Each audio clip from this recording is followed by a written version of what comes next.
हिमाचल प्रदेश के कुल्लू में आयोजित जनसभा में केंद्रीय मंत्री जेपी नड्डा की जनसभा में लोगों की काफी भीड़ उमड़ी। केंद्रीय मंत्री जेपी नड्डा ने अपने भाषण में कांग्रेस पार्टी पर जमकर प्रहार किए और कांग्रेस पार्टी के छोटे युवराज पर भी जमकर जुबानी प्रहार किए। जहां कांग्रेस के छोटे युवराज पर प्रहार हुए, वहीं प्रदेश सरकार पर भी जुबानी हमला बोला गया। साथ ही देश के प्रधानमंत्री मोदी के विदेशी दौरों पर मिली हुई सफलता से भी पंडाल में बैठे हुए लोगों को अवगत करवाया गया। केंद्रीय मंत्री जेपी नड्डा ने कहा कि राजनीति में किस तरीके से छल कपट से सत्ता को हथियाकर लोगों की हित की बात कहकर लोगों का अहित करने में कांग्रेस व अन्य पार्टियां लगी हुई है। वहीं भारतीय जनता पार्टी जनता की सेवा में लगी हुई है।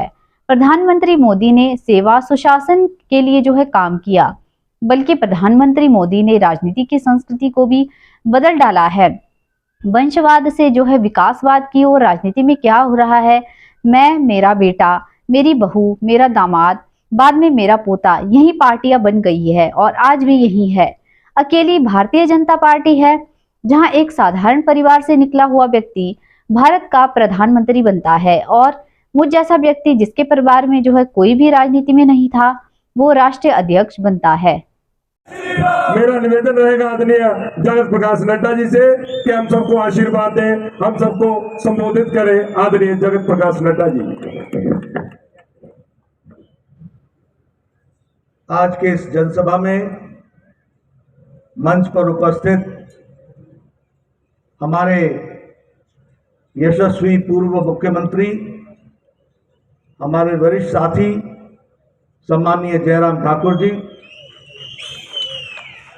हमारे राष्ट्रीय उपाध्यक्ष आदरणीय श्री सौदान सिंह जी, पार्टी के जुझारू और कर्मठ अध्यक्ष डॉक्टर राजीव बिंदल जी, उत्तर प्रदेश से हमारे इस क्लस्टर के इंचार्ज और वहां के पूर्व मंत्री और अभी एमएलसी डॉक्टर महेंद्र सिंह जी, हमारे वरिष्ठ साथी और पूर्व मंत्री, यहां से विधायक रहे गोविंद सिंह ठाकुर जी, हमारे वरिष्ठ नेता आदर के योग्य सम्मानीय महेश्वर सिंह जी, हमारे जिला के अध्यक्ष भीमसेन जी, हमारे महामंत्री प्रदेश के राकेश जम्वाल जी, सभी विधायकगण, पूर्व विधायकगण, पूर्व मंत्रीगण और यहाँ इतनी बड़ी संख्या में एकत्र आए देवी और सज्जनों की हिमाचल प्रदेश में विशेष देवभूमि कुल्लू में आने का सौभाग्य मिला है। सबसे पहले तो मैं यहाँ जब आया हूँ तो मैं बिजली महादेव को नमस्कार करके, नमन करके अपनी बात को प्रारंभ करता हूँ। मित्रों, अभी जयराम जी ने और उसके पहले डॉक्टर राजीव बिंदल जी ने आपसे राजनीतिक परिस्थितियों के बारे में बहुत तफसील से चर्चा की है। उन्होंने बहुत सी बातें आपके सामने बताई, जिन बातों को लेकर आप भी अपने मन में यह मान रहे होंगे कि राजनीति में किस तरीके से छल कपट से सत्ता को हथियाकर लोगों की हित की बात कह के लोगों का अहित करने पर आमदा कांग्रेस पार्टी और अन्य पार्टियां खड़ी हैं।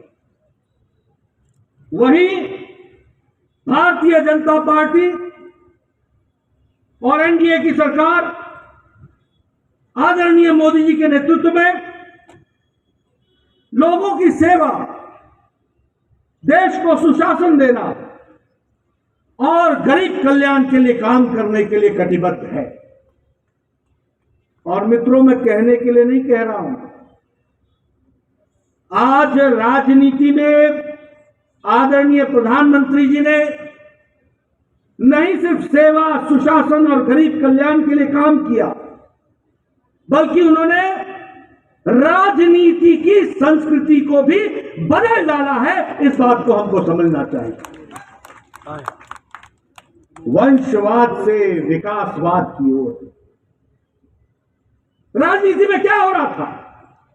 मैं, मेरा बेटा, मेरी बहू, मेरा दामाद, बाद में मेरा पोता, यही पार्टियां बन गई और यही है। ये अकेली भारतीय जनता पार्टी है जहां एक साधारण परिवार से निकला हुआ व्यक्ति भारत का प्रधानमंत्री बनता है, और मुझ जैसा व्यक्ति जिसके परिवार में कोई राजनीति में ना हो, वह राष्ट्रीय अध्यक्ष बनता है। ये भारतीय जनता पार्टी में संभव है। इसलिए वंशवाद से विकासवाद, यह राजनीति में परिवर्तन आए। वोट बैंक की पॉलिटिक्स से निकलकर रिपोर्ट कार्ड की पॉलिटिक्स तक पहुंचाना, यह मोदी जी ने करके दिखाया है।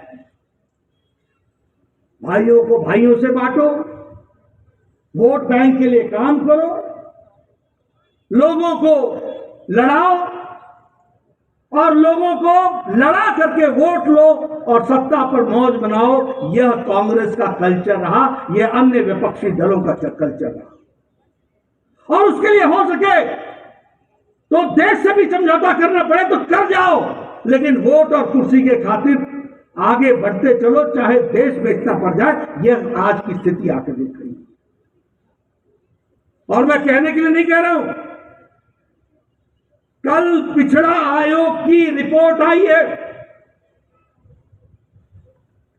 पिछड़ा वर्ग की कमीशन की रिपोर्ट क्या कहती है कि वेस्ट बंगाल में पिछड़ा वर्ग का आरक्षण 91.5% मुस्लिम भाइयों के अति पिछड़े और पिछड़े को जा रहा है, जबकि बंगाल की आबादी 72% हिंदू है और 25% मुस्लिम है। लेकिन आरक्षण पिछड़ों का 91% वहां की सरकार दे रही है मुस्लिम को। यह है वोट बैंक पॉलिटिक्स। और किसको दे रही है? बांग्लादेशी घुसपैठ किसको दे रही है? रोहिंग्या। ये देश के साथ समझौता। राजस्थान में 7 जिले हैं, 7 जिले। मैं पिछड़ा आयोग की रिपोर्ट आपके सामने रख रहा हूं। 7 जिले हैं जो ट्राइबल हैं। इन 7 जिलों में पिछड़ा को कोई भी रिजर्वेशन नहीं है।